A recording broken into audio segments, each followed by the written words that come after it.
by Steve Rosenberg. Why are relations with India key for the Kremlin? Well, for a start, look at the numbers. A population of nearly 1.5 billion, economic growth exceeding 8%. India is the world's fastest growing major economy. That makes it a hugely attractive market for Russian goods and resources, especially oil. India is the world's third largest consumer of crude oil and has been buying large volumes from Russia. That wasn't always the case. Before the Kremlin's full-scale invasion of Ukraine, only 2.5% of India's oil imports were Russian. That figure jumped to 35% as India took advantage of Russian price discounts prompted by sanctions against Moscow and Russia's restricted access to the European market. India was happy, Washington less so.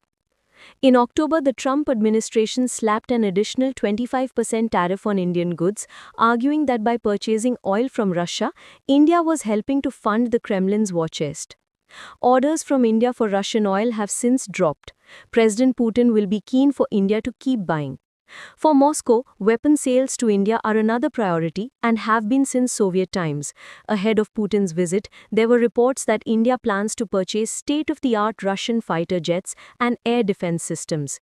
Russia, hit by a labor shortage, also sees India as a valuable source of skilled workers.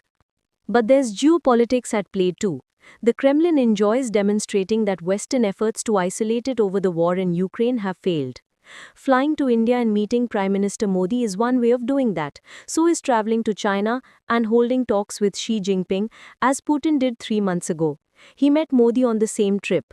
The image of the three leaders smiling and chatting together sent a clear message that despite the war in Ukraine, Moscow has powerful allies who support the concept of a multipolar world. Russia lauds its no-limits partnership with China. It is just as vocal about its special and privileged strategic partnership with India. That is a stark contrast to Moscow's strained relationship with the European Union. I think the Kremlin is sure that the West, including Europe, totally failed, believes Novaya Gazeta columnist Andrei Kolesnikov. We are not isolated because we have connections to Asia and the global South. Economically, this is the future.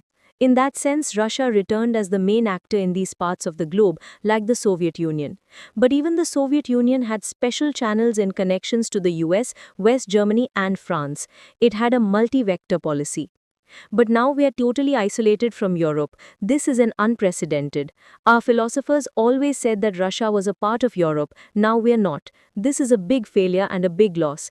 I'm sure that part of Russia's political and entrepreneurial class is dreaming of returning to Europe and of